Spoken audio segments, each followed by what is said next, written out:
एक माँ जागरण में करती रही पूजा और फिर घर पर बेटा जिंदगी की एक सांस के लिए तरसता रहा, भीख मांगता रहा।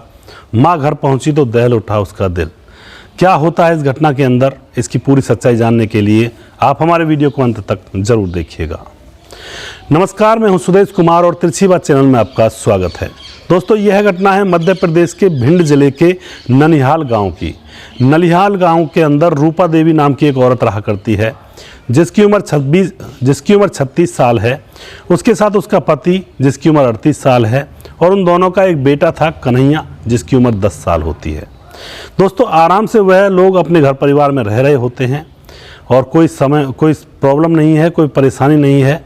तभी क्या होता है, एक दिन रूपा देवी के गांव से, यानी कि उसके मायके से, रूपा देवी पीछे से रामपुर की थी, तो रूपा देवी के मायके रामपुर से उसके पास निमंत्रण आता है।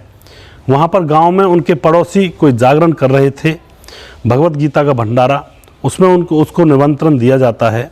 तो रूपा देवी कहती है अपने पति से कि मेरे गांव में भंडारा है, भगवत गीता का भंडारा है, क्या मैं वहाँ पर चली जाऊँ? तो उसका पति कह देता है कि चली जाओ, घूम आओ, कोई दिक्कत नहीं है।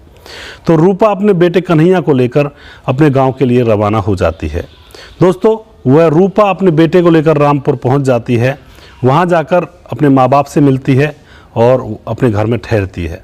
उसके बाद दूसरे दिन भंडारा था गांव के अंदर, तो रूपा देवी भंडारे में चली जाती है और अपने 10 साल के बेटे कन्हैया को अपने घर छोड़ जाती है मायके में। अब वह भंडारे में जा रही थी, जागरण कीर्तन वहाँ पे चल रहा था। पीछे से क्या होता है, जो उसका बेटा होता है कन्हैया, वह खेलने के लिए बाहर निकल जाता है और खेलता खेलता वह सिंध नदी के किनारे पर पहुंच जाता है। वहाँ पर वह खेल रहा होता है। तभी क्या होता है दोस्तों, उसका पैर फिसल जाता है और वह नदी के अंदर गिर जाता है। जैसे वह नदी के अंदर गिर जाता है तो वह बचाव बचाव की आवाज़ निकालता है, लेकिन उस समय बदकिस्मती से वहाँ पर कोई भी नहीं था। देखते ही देखते वह डूब जाता है। उसकी माँ उधर भगवत गीता के भंडारे में थी। दोस्तों, वह जब डूब जाता है तो उसकी डेड बॉडी तैर कर किनारे पर आ जाती है और फिर गांव के किसी इंसान की नज़र उस डेड बॉडी पर पड़ती है। डेड बॉडी को निकाला जाता है और पूरे गांव में हल्ला मच जाता है, शोर मच जाता है कि एक बच्चे की डेड बॉडी यहाँ पर सिंध नदी के किनारे पर मिली है। दोस्तों, रूपा के पास भी बात पहुँचती है, क्योंकि भंडारा बंद हो जाता है। गांव के अंदर जब ऐसी घटना हो जाती है तो भंडारे बंद हो जाया करते हैं। उसके बाद रूपा भी भागकर अपने घर आती है और अपने माँ बाप से पूछती है कि कन्हैया कहाँ है। तो उसके माँ बाप कहते हैं कि वो तो खेलने के लिए गया था बाहर कहीं। दोस्तों, रूपा की धड़कनें तेज होने लगती हैं। वह सिंध नदी के किनारे पहुँच ही जाती है और जाकर देखती है उस बच्चे का चेहरा, तो वह देखकर एकदम से गस खाकर ज़मीन पर गिर जाती है, क्योंकि वह तो उसी का बेटा कन्हैया था जो कि नदी में डूबकर मर चुका था। उसके बाद दोस्तों, गांव के लोग पुलिस को बुलाते हैं। पुलिस डेड बॉडी को कब्जे में लेकर पोस्टमार्टम के लिए भेज देती है और मामले को भी संज्ञान में लेती है। उधर जो उसकी माँ थी रूपा देवी, वह बेहोश हो जाती है। गांव के लोग उसे उठाकर उसके घर पहुंचाते हैं और दोस्तों, उसके बाद उसका रो रो कर बहुत बुरा हाल हो जाता है।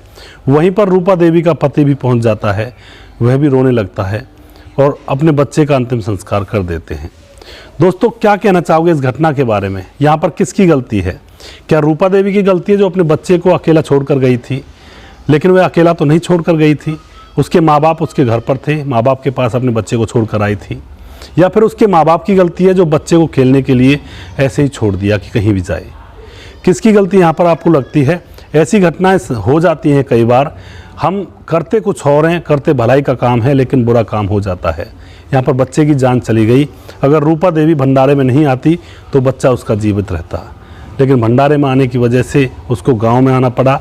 गांव में उसका बेटा खेलने के लिए निकला और फिर नदी में डूबकर मर गया। क्या गुजरी होगी उन माँ बाप पर जिनका 10 साल का बड़ा बेटा जो नदी में डूबने से मर गया। तो अपने बच्चों को थोड़ा सा केयर करके रखें। कहीं भी खेलने के लिए जाते हैं तो उनके ऊपर निगाह ज़रूर रखें। कुछ माँ बाप ऐसे होते हैं, बच्चा कहीं भी खेलता रहे, उनको कोई टेंशन नहीं होती है। लेकिन उधर ही दूसरे रूप में कुछ माँ बाप ऐसे भी होते हैं, उनका बच्चा थोड़ा सा ही बाहर निकलता है तो उसकी छानबीन में जुट जाते हैं कि वह गया तो गया कहाँ। तो दोस्तों, बच्चे का ध्यान ज़रूर रखना चाहिए, क्योंकि माँ बाप की ड्यूटी होती है अपने बच्चे की केयर करना। बच्चों को ऐसे ही नहीं छोड़ना चाहिए। तो यह थी आज की घटना, जो कि बहुत ही मार्मिक थी और एक बच्चे की जान चली जाती है। दोस्तों, अगला प्रोग्राम मैं बहुत जल्दी फिर से लेकर आऊँगा। तब तक आप खुश रहें, सावधान रहें और अपने बच्चों को संभाल कर रखें। जय हिंद, जय भारत।